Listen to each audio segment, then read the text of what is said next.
Now let's look at associative container. Associative container is typically implemented with binary tree.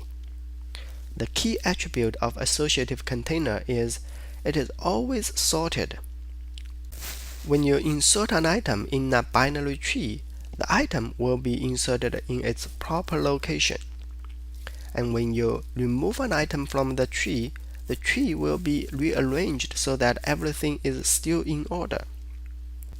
The items in the associative container are sorted according to certain criteria.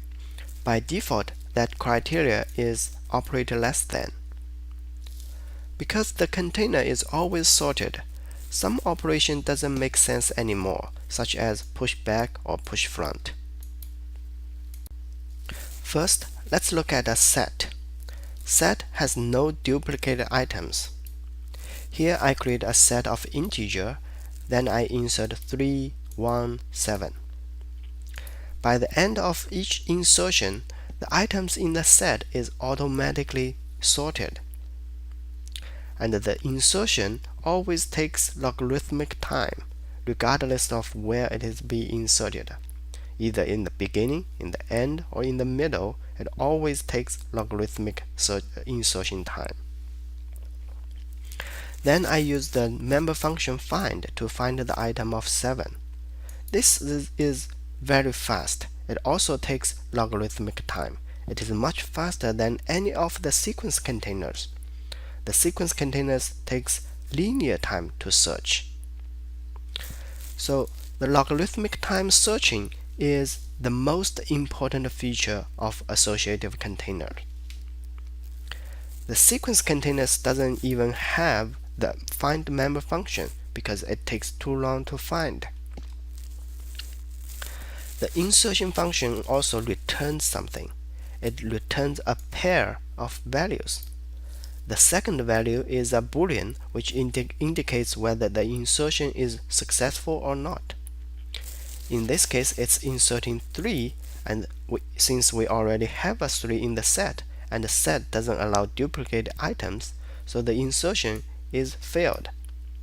So ret.second equal to false. The first item of the pair is an iterator that points to either the item being inserted if the insertion is successful, or the duplicate item in the set if the insertion is failed. And in this case, it will point to 3. Then I insert it 9.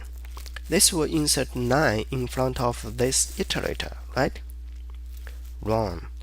The position where 9 will be inserted cannot be decided by you. It can only be decided by its own value. So 9 will be inserted at the end instead of in front of 3.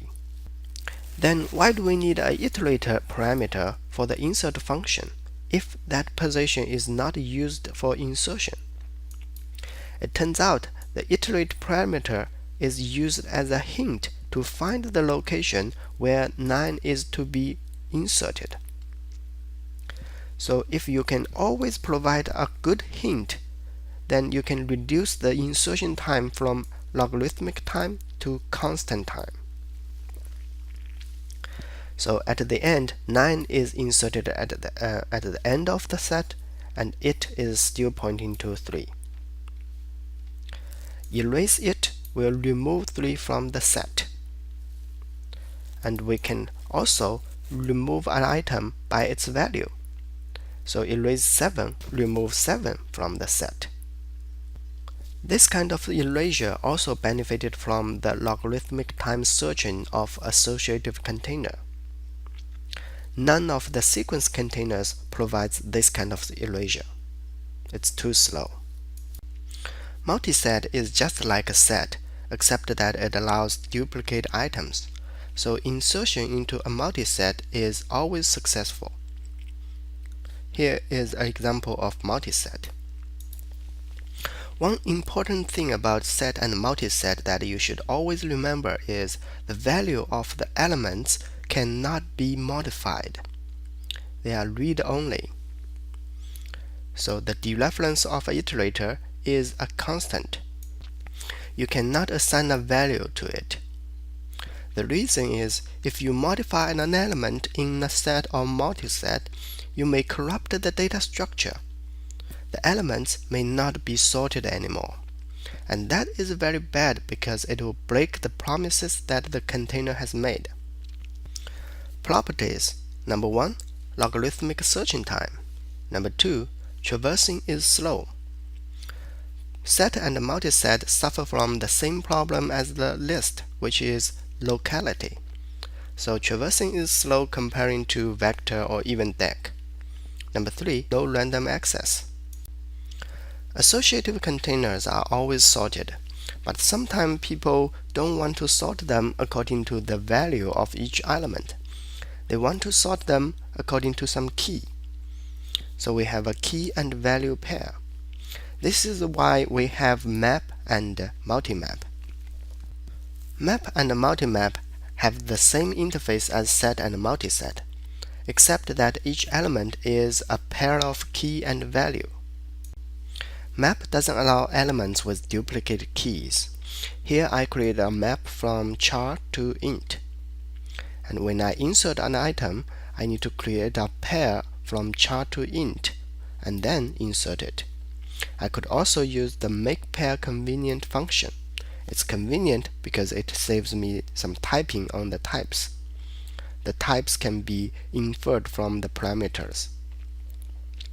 Remember, a class template does not infer parameter types. A function template does. The insert function can also take another parameter of iterator, which serves as a hint of where to insert. The member function find will find an item in a map based on the key. And just like the set, finding an item in a map takes logarithmic time, which is very fast. A pair can be accessed through its members first and second. So this is how you print out all the elements inside a map. Multimap is just like a map, except that it allows duplicate keys. Here I created a multimap from char to int. One important thing about map and multimap is the keys cannot be modified. Here, although my multimap is defined as from char to int, the type of its element is actually a pair of constant char and int. So starIt.first cannot be assigned with a different value. Set, multiset, map, multimap, they are all called associative containers. But what does associative mean? The name associative actually comes from the map, where a value is associated with a key.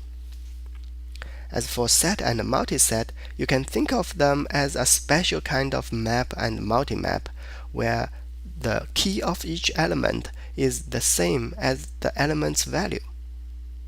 This is why they are all called associative containers. That's all for today. Thank you for watching. Feel free to subscribe to my channel so when I post a new video, you will be updated. Or you can go to my channel's homepage and see what I'm offering today. Bye bye.